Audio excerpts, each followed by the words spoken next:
yang membuat kita bahagia apakah kita sukses? Tidak, tidak. Yang membuat bahagia adalah kita bisa melewati proses-proses kesan sementara aja gitu. Tapi sebenarnya saya malah bingung sendiri ya. Oke.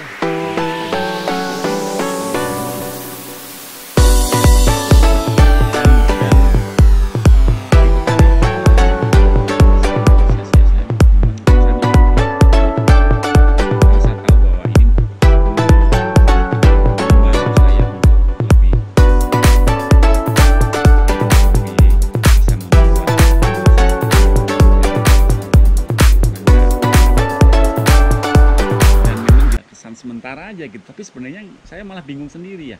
Oke lah, kalau gitu jangan seperti itu lagi Rusto. Kamu harus ke yang hal sederhana. Dan itu tadi selama proses ya saya nikmati Pak, saya nikmati. Karena saya tahu bahwa ini membantu saya untuk lebih apa ya, lebih bisa membuat goals atau impian yang lebih besar lagi. Karena nggak cukupnya di sini. Dan memang di tempe ini saya sama sekali nggak tertarik untuk melakukan bisnis yang lain supaya menambah pendapatan apa. Satu lebih ke profesional Pak. Jadi di bidang lain saya nggak tahu apa-apa, tapi di tempe saya terus gali. Saya gali sampai sekarang. Ini teman-teman nanti saya akan harap diperbolehkan oleh Pak Rusto kita lihat pabriknya ngintip. Ini benar-benar terus terang amazing, hebat sekali. Ini kita lihat hanya hasilnya ya, tapi yang seperti tadi Pak Rusto bilang, kalau kita lihat prosesnya saya rasa ya Pak Rusto ini udah ngelewatin proses yang nggak usah dibilang lagi deh, sulit sekali ya.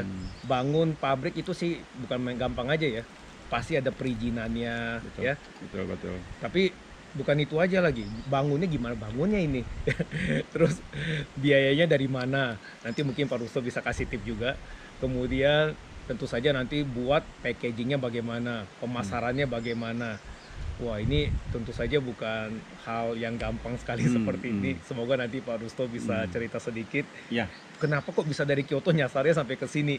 Saya pernah sempat baca katanya tuh ada satu trigger kenapa Pak Rusto tuh pindah ke di atas gunung ini ya. Katanya untuk buat tempe yang bagus itu harus butuh air yang bagus. Itu kalau saya baca artikelnya kalau tidak salah. Betul, Pak. Jadi mungkin Pak Rusto bisa tolong ceritakan yang lebih lengkap lagi. Baik. Kenapa bisa pindah sampai ke daerah Otsu ya. Jadi dari Kyoto dulu saya kesulitan mendapatkan air yang bagus. Jadi saya nggak mau tanggung membuat tempe yang hanya tempe-tempean gitu. Sehingga saya harus, karena ini pertaruhannya dalam masa depan saya ya, di Kyoto sendiri saya buat tempe dari air yang di Fushimi itu ada. Di Fushimi itu air yang membuat sake itu kan. Itu air mineral dan bagus sekali, dan saya sering membawa PET botol ke sana, saya bawa pulang terus saya rebus gitu. Tapi akhirnya saya berpikir bahwa kenapa saya nggak cari tempat yang air yang bagus, ya saya cari, nah, ketemulah di sini gitu. Di sini hutan ini Pak. Bagaimana caranya bisa ketemu di sini Pak? Saya cari dulu ada aliran air Pak, yang ada kayak. Bapak cari sendiri, nggak pakai agen? Enggak. Saya cari aliran air, dan di situ saya urut ke atas, ternyata di atas tuh ada batu, ada lubang, airnya keluar dari situ. Tebing gitu, keluar dari situ. Saya tancapin pakai pipa. Cari sendiri guys, bukan pakai agen Bro. Cari sendiri. Berapa lama tuh Pak butuh untuk cari tempat seperti itu? Wah ya kalau pas lagi keliling nganter tempe gitu ya saya pergi cari-cari.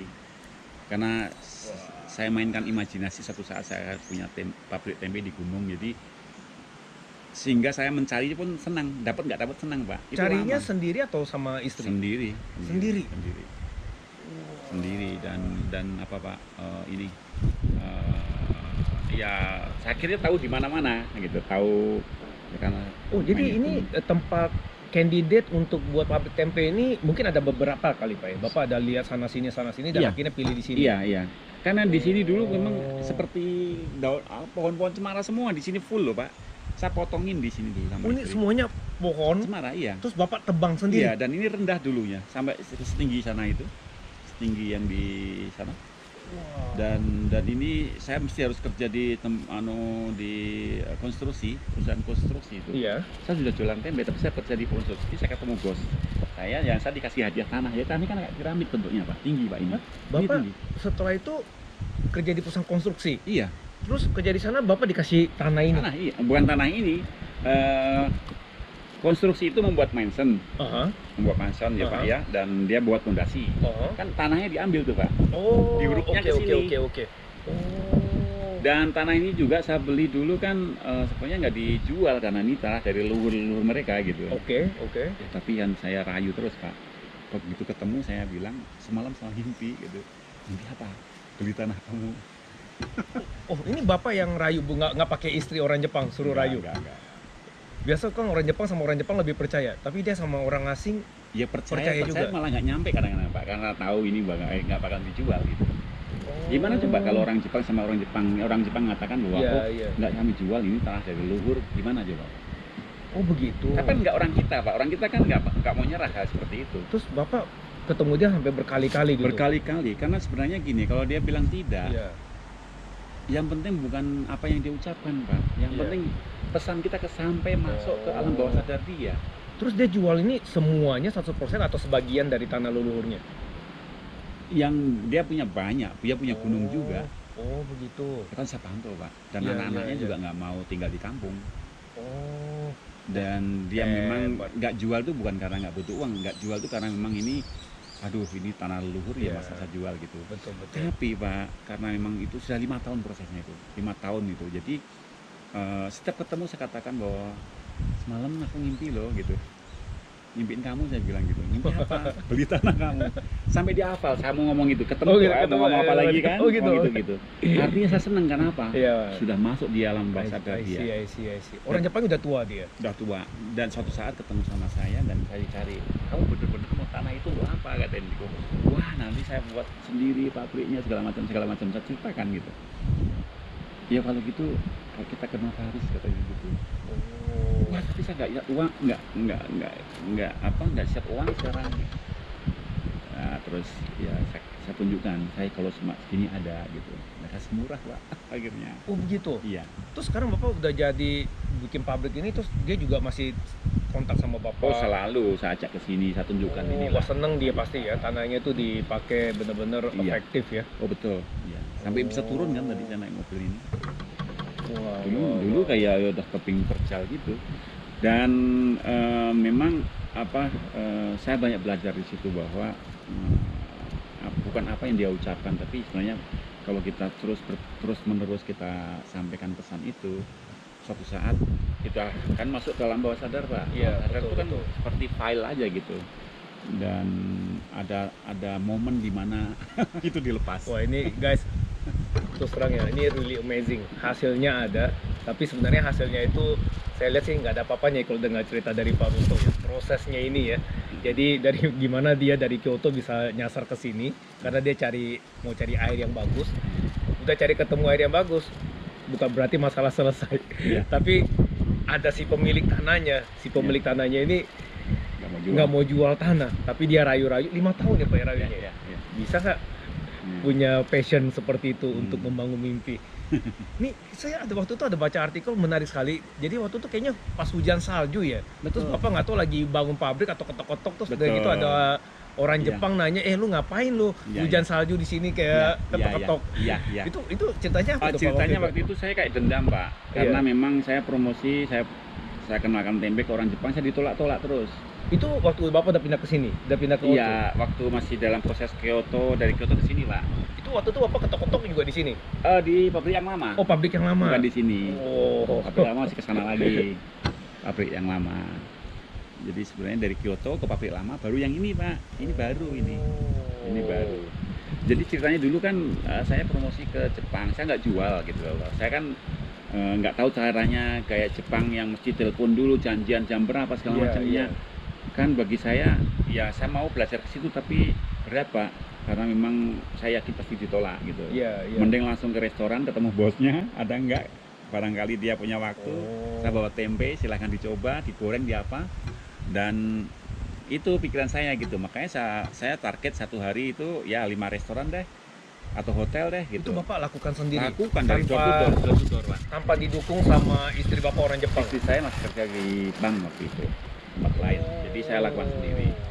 saya keluarkan sendiri dengan bahasa yang terbatas sekali, dan ditolak 5 ditolak, sekarang 5 ditolak, mungkin kalau besok 10 salah satu mungkin mau ya Itu gitu. nggak sampai ketemu Shacho-nya, nggak sampai ketemu bos Ada yang ketemu, ada restorannya. yang enggak. Tapi tetap aja langsung nggak mau gitu. Iya, kalau waktu itu ada yang kadang ketemu Saco, terus dia lihat muka saya, dia lihat barang putih itu kan, tempe kan putih, dia langsung begini. Itu banyak gitu. Dan ya memang saya ngerti karena ini orang asing ngapain di sini bawa-bawa makanan kan gitu ya. Bukan berarti mereka nggak suka, tapi ya apa ya Pak ya, saya sendiri juga nggak mungkin tahu ketakutan ya. ya orang asing ya. Iya. Dan ya saya nggak masalah ya, karena emang ini sudah saya putuskan ya Pak. Wah, Masa hebat, saya gigi harus sekali. harus blaming siapa coba? Betul, Harus betul, menyalahkan betul. apa? Karena ini Betul. tanggung jawab saya gitu. Betul. Karena sedih ya, frustasi kadang-kadang juga ada, mak normal ya. Tapi kan ya saya jalan terus gitu. Wah, hari ini 5, kayak nggak bisa, 10 ditolak, 15 ditolak, mungkin besok 20. Salah satu mungkin ada yang mau karena gitu kan.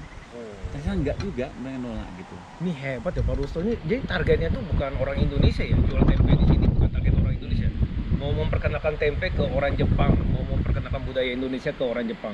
Kalau orang itu, Indonesia kan nggak sulit Pak. Betul. Tolonglah ini Betul. tempe, ini saya masa depan saya di sini. Kalau pasti beli gitu. Kalau orang Indonesia kan sekali ya Pak ya, membantu sekali. Kalau boleh tahu Pak sekarang bagaimana nih? Misalnya Bapak ada jual tempe 100 ya setiap bulan ya.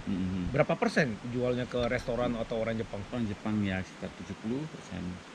Ya. 70% Ya, orang Jepang ya, marketnya ya, udah ya, sekarang. ya. Ini di seluruh Jepang atau Seluruh Jepang Pak. seluruh Jepang? Ya. Jualnya tuh langsung ke restoran ya Pak? Macam-macam. Oh. Macam-macam restoran, ada juga ke sekolah makan siang, lunch. Ada juga ke Supermarket juga. nggak jual Pak? Belum banyak, saya belum banyak karena supermarket sendiri kalau saya jual juga pembeli juga belum tahu caranya membuat kan, belum begitu terkenal kan tempe sebenarnya di Jepang ini. Pelan-pelan ke sana memang, tapi bukan awalnya dari supermarket karena nanti kalau nggak expirednya habis dibuang kan Pak, sayang. Oh itu biasa jualannya harus kayak ini, Bapak nitip barang ke sana, kalau nggak kejual berarti Bapak yang nanggung resikonya, seperti itu ya kalau dijual di supermarket? Dibuang? Dibuang? Iya. Terus itu berarti siapa yang rugi? Supermarketnya? Ya, supermarketnya. Oh supermarketnya. Bisa jadi karena memang nggak kejual semua kan akhirnya dia nggak jadi langganan Pak. Betul. Awalnya seneng dibeli sama supermarket tapi akhirnya stres juga gitu kan. Sayang juga barangnya dibuang gitu. Expirednya udah lewat gitu. Makanya saya nggak awal dari sana.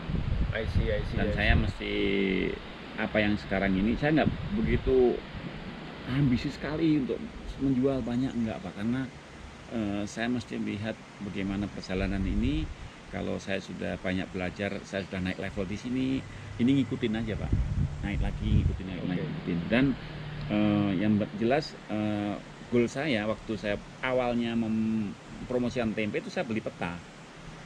Saya mainkan imajinasi, saya kuat di imajinasi Pak, karena saya nggak bisa menampung semua di kepala. Saya mesti punya visual. Visual itu yang selalu saya pandangin sebelum saya tidur gitu. Waktu suatu saat nanti tempe saya di Hokkaido, ada di Okinawa, ada di Fukuoka, ada di mana-mana. Saya buat gambaran dulu di imajinasi. Bapak jadi penjualannya udah di seluruh Jepang, tapi pabriknya semuanya sentralisasi di sini. Iya. Karena Bapak nggak ada rencana buat pabrik di misalnya di Hokkaido, di Kyushu aja. Bisa cover Sistem semuanya. delivery-nya bagus Pak. Ini Jepang dikirim, transportasinya bagus ya. Dan tempenya beku dan di dalam truknya juga beku, pengirimannya beku, sampainya beku juga kan gitu. Pakai apa? Yamato ya, Kuroneko. Yamato ada. Iya, dia cool beans ya. Cool apa namanya? Cool package ya. Cool beans, ya. Oh, jadi pabriknya udah sentralis di sini aja ya. Di sini aja. Produksinya sebulan berapa banyak ini Pak? Tempenya? Ada 60.000. Bisa 60.000 gitu ya. Iya. Tapi semua bahan. Jadi kalau yang pabrik lama itu kan mesti harus membuat kira-kira 9 kali, 10 kali kan ya Pak ya. Oh di sini kan sekali aja nih nanti. Oh begitu. Iya, jadi sebulan tuh saya produksi sekali untuk stok gitu Pak. Nah, pelan-pelan saja, nggak terlalu. Wah hebat. Ini karena bagi saya tuh yang penting antara kerja, hobi, keluarga, teman, seimbang. Itu benar-benar hebat ya. Private sama kerja seimbang. Semuanya bisa ke cover. Ini namanya Japan Dream guys. Dan pada saat saya sudah beberapa prefecture yang di Jepang sudah penuh stiker ya. Bukan ada langganan kasih stiker, kasih nama gitu kan Pak. Dan udah lumayan penuh nih. Peta yang tadi kosong penuh gitu kan. Wow. Dan disitulah mulai saya berpikir bahwa kenapa saya nggak keluar ke Jepang, artinya mempromosikan tempe ke negara-negara lain gitu. Dan pada saat saya ditanya wartawan, saya katakan, saya nanya begini, ini Jepang sudah hampir semua prefecture, saya lihat di petamu itu sudah masuk juga tempe ke sana gitu. Prefecture ada 48 ya di Iya, sini? iya. Semuanya udah Pak? Udah Pak, udah. 48 prefecture udah Iya, cover. Ini iya. udah kayak Starbucks aja nih. Starbucks juga sama loh. Tapi Starbucks itu dia ke belum semua tentu kalau prefecture. nyari di supermarket di mana ada tempe saya belum tentu. Maksudnya Iya. saya target saya kan prefecture ada satu. Iya, gitu. betul. Siapapun dia, entah restoran, entah hotel, entah apa gitu Pak. Dan saya ditanya wartawan waktu itu Pak. Wartawannya kan sudah ini di Jepang. Apa impian Anda berikutnya? Saya ingin promosi ke seluruh dunia. Caranya gimana? Saya nggak tahu. Tapi pengen sekali. Tapi ada visi ya, ada Pengen sekali, visi. saya pengen sekali dari hati yang paling dalam, saya pengen sekali. Dan akhirnya terjawab Pak. Sebulan setelah itu saya dapat email dari Meksiko, saya dari tim saya, jadi cabangnya ada di sana. Bapak dapat email dari Meksiko, dengan kata lain wartawan itu dia kan interview pakai bahasa Jepang, Ya. tapi mungkin ditranslate di seluruh bahasa Inggris lah, Meksiko bahasa Ada aneh-aneh ya? memang di dalam bahasa Inggris, Oh, iya. awalnya itu bahasa Inggris yang mengupas tentang saya Pak. Wah, The King of Tempe in Kyoto, kan gitu. iya, waktu itu. ini saya pernah ada baca Bahasa juga. Inggris. Mungkin nanti Pak Rusto yang jelasin. Bapak Rusto ini mimpinya udah bukan di Jepang lagi guys, mainannya itu udah tingkat internasional. Ada di Eropa, kemudian Meksiko, iya. kemudian Korea kemarin juga. China, Korea. China, Ada ya, berapa negara sampai. sekarang Pak? Eropa ada juga ya? Ada, Saya waktu ada. itu pernah baca. Iya. Di Austria ya kalau nggak salah. Ada, ya Austria ada. Mereka bikin pabrik juga di Iya. Austria. Rintis Pak. Jadi sebenarnya udah puluhan yang belajar ke sini Pak, orang-orang asing itu. Dan kenapa mereka mau bisa datang ke sini? Karena mereka tuh membaca artikel dalam bahasa mereka. Jadi ada artikel dalam bahasa mereka, kalau misalkan Austria itu adalah bahasa Jerman gitu kan. Betul. Terus kalau di Meksiko itu dalam bahasa Latin, bahasa Betul. Spanyol gitu. Iya. Itu ada artikel yang mengupas tentang saya. Saya juga nggak tahu siapa tulis itu gitu. Nah mereka, apakah saya bisa belajar sama kamu di Jepang gitu. Artinya silahkan, kamu nggak hanya belajar, kamu jalan-jalan juga di Jepang nanti. Jadi Mereka Mas, datang ke sini belajar gitu. Berapa Belajar. lama? Sebulan? 3 bulan, ada yang 2 bulan, ada 3 bulan mereka tinggal di sini. Iya, gitu. tapi separuhnya belajar, Ya. separuhnya saya suruh. Tapi belajar pun saya bayar Pak, Bayar gimana? Mereka bayar ke Bapak? saya bayar. Hah? Kan dia belajar sambil kerja. Iya. Oh, jadi mereka part time di tempat Bapak, Iya, tapi iya. Bapak bayar ke dia. Oh, Iya. Bapak Ya kan uangnya Rusto bisa ini, dipakai untuk beli tiket balik gitu, Bapak artinya bisa Rusto ini untuk bener-bener dermawan guys. Ya, orang asing dia kan mau bikin bisnis, tapi mereka belajar ke sini bukannya dapat, tapi Pak Rusto yang membayar lagi. Karena Bayar. mereka kerja ya, Bapak suruh ini suruh itu, mereka kerja Iya, gitu ya. iya. Halo Bokeng Kak, terima kasih sudah menonton video ini. Mohon maaf, saya potong dulu karena pembicaraan saya dengan Raja Tempe ini sangat panjang dan saya ingin edit 10 menit, tapi karena penjelasan dan cerita beliau itu semua bagi saya sangat menarik, terutama bagi saya orang Indonesia yang merantau di negara Jepang. Saya bisa menerima begitu banyak power. Saya merasa menerima begitu banyak power dan saya ingin Bokenka yang ada di Indonesia, meskipun yang ada sedang merantau di Jepang seperti saya, bisa menyimak semua penjelasan dari beliau. Jadi saya potong dulu di sini dan silakan Anda lihat chapter keduanya untuk melihat penjelasan dan cerita dari Raja Tempe. Salam Boken untuk Bokenka.